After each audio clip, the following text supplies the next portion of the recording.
Welcome to Lesson 1 in Unit 2, Playground Cool Down. In this lesson, students will work to answer the question, what patterns do we notice in the weather? Students begin the unit by exploring the concept of weather. They observe weather conditions over time. They keep a weather chart using agreed-on symbols to track the weather and create graphs. They identify weather patterns. Students figure out that weather happens in patterns, like sunny, rainy, cloudy, windy, or snowy. They learn that the data on weather patterns can be collected and used to track the weather. Students are introduced to the problem and begin to investigate and track weather on the playground. There are several opportunities for ELA and math cross-curricular connections throughout the lesson. You can look for specific standard connections in the Unit 2 teacher guide. This lesson will take approximately 5 to 6 days to complete. In the Engage portion of Lesson 1, you'll introduce the anchoring problem. The school playground can get very hot. You'll show the students a picture of a playground or take them out to their own playground. As you walk around the playground or look at the photo, you'll ask students questions about where they like to play during different types of temperatures or weather. Be sure to see the noted opportunity to attend to equity, should the provided anchoring problem not be compelling for your students. Students will find the anchoring problem more compelling if they can connect to it personally. If you want to change the anchoring problem for your context, keep the following questions in mind. Is it going to be relevant to my students' lives and/or particularly engaging to them?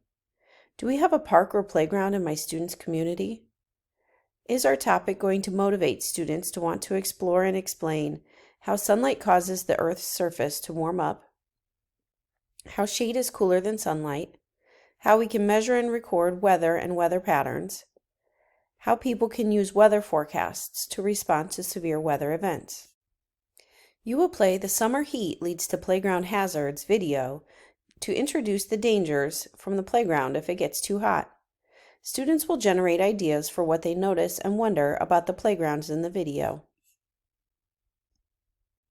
You'll allow students to turn and talk to discuss what they notice and wonder about all of the playgrounds shown.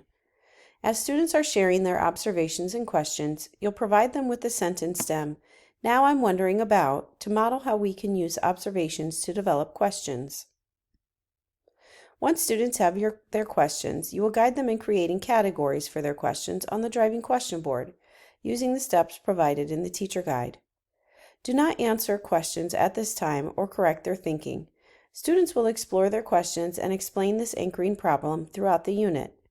For example, if a student says something incorrect, you can say, "How can we figure that out?"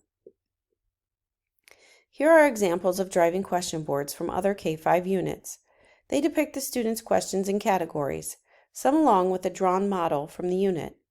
Some driving question boards are simple lists of questions or groups of sticky notes posted on chart paper.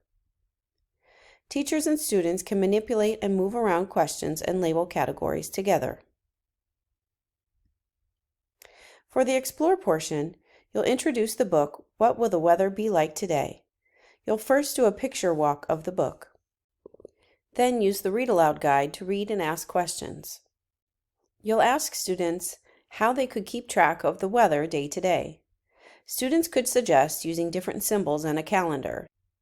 If you already have a weather tracker and calendar in your classroom, you'll direct them to this.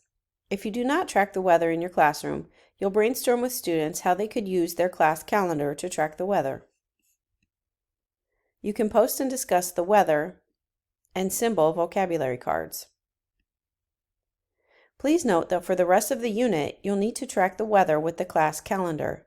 Begin tracking as soon as possible and have at least 1 week of data collected before moving from the Explore to the Explain of Lesson 1. If you have tracked the weather as part of your class prior to the unit, you can use that data. After keeping track of the weather for at least 1 week, you'll be ready to move to the Explain portion of the lesson.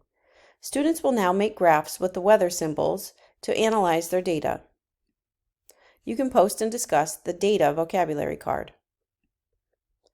You'll guide the class in a discussion so that they think about how they could graph how many sunny, rainy, cloudy, or snowy days are observed over a period of time.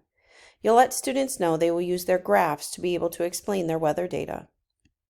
You'll use interactive writing strategies to make a pictograph comparing the number of rainy, sunny, cloudy, or snowy days observed in your data set.